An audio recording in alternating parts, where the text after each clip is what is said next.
முதலாளிகள் வந்து சிலைக்கு முன்னாடி ஏதாவது வேலை செஞ்சாலும் இடிச்சாலோ ஒட்டுமொத்த நார்த் பட்டாசு இருக்கிற கூடி வாழ்ற இந்த மக்களை அத்தனை பேரையும் ஒருங்கிணைச்சு நாங்க உட்காருவோம். நீங்க எல்லாம் வாய முடியும் எல்லாரும் உட்காந்துதான் இருங்க. பரவ அச்சினா இருப்பான் முதலாளிகள் நம்மள வாங்கிட்டு தான் இருக்கணும் உட்காந்துன்னு. அதுதான் நம்ம பிறந்துருக்கிறோம். சொந்த மண்ணில் அடிமையா வரணும்ல, இன்னும் அடிப்பானுங்க, நம்ம இன்னும் எல்லா வேலையும் செய்வானுங்க. இப்ப முதல்ல காம்பவுண்ட் சுவர் கட்டாதன்னு சொல்றாங்க, அதுக்கப்புறம் சிலையை அகற்றுதான் சொல்லுவாங்க. அவ்வளவுதான், ஆரம்பம் பொறுப்பையா தான் வரும். எங்களுடைய விடியலினுடைய அடையாளம் இந்த சிலை. இன்னைக்கு வரைக்கும் வட சென்னையில எங்களுக்கான அடையாளமா நிற்கிறது இந்த சிலை ஒன்று தான். இங்க இருக்க எல்லாருக்குமான இடமா இந்த சிலை இருக்குது. எல்லாத்துக்குமான இடமா இந்த சிலை இருக்குது. எங்களுடைய ஆர்ப்பாட்டங்களா இருக்கட்டும், எங்களுடைய பொது பிரச்சனைகளா இருக்கட்டும், எதாவது இதுக்கு முன்னாடி தான் நின்று நாங்கள் செய்வோம். ஐயா சிலைக்கு முன்னாடி தான். இப்போ இந்த கம்பெனியை தனியாருக்கு ஒருத்தர் ஒரு ஒரு பெரிய முதலாளிக்கு வித்துட்டாங்க. அந்த முதலாளி கடை கட்டுறாரு பின்னாடி.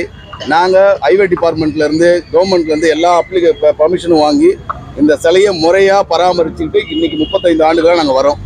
இந்த சிலைக்கு இன்னைக்கு காவல்துறையிலேருந்து நெருக்கடி கொடுத்துருக்குறாங்க, விசாரிச்சிருக்கிறாங்க.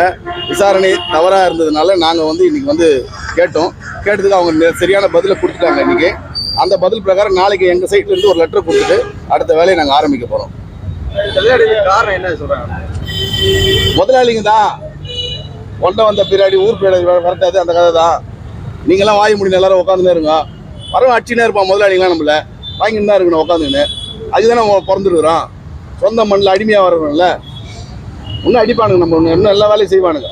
ஊரக்குடிகளை விரட்டணும், அவ்வளோதான். ஊரக்குடி மக்களை விரட்ட வேண்டும். அரசியல் தலையிட இருக்காங்க.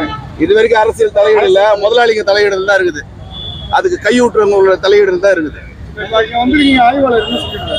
அவர் முறையா நாளைக்கு காலைல எங்களுக்கு லெட்டர் கொடுங்க, எங்க சைட்ல இருந்து சிலைக்கு எந்த ஆபத்தும் வந்துடக்கூடாது, அதனால நீங்க ஒரு லெட்டர் கொடுங்கன்னு ஆய்வாளர் சொல்லிட்டு போயிருக்காரு.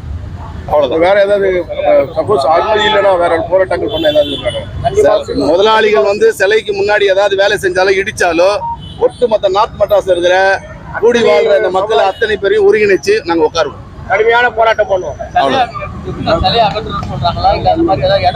இல்ல, இப்ப முதல்ல காம்பவுண்ட் சுவர் கட்டாதன்னு சொல்றாங்க, அதுக்கப்புறம் சிலையை அகற்றுதான் சொல்லுவாங்க. அவ்வளவுதான், ஆரம்பம் பொறுப்பையா தான் வரும். கடுமையான போராட்டம் பண்ணுவோம்.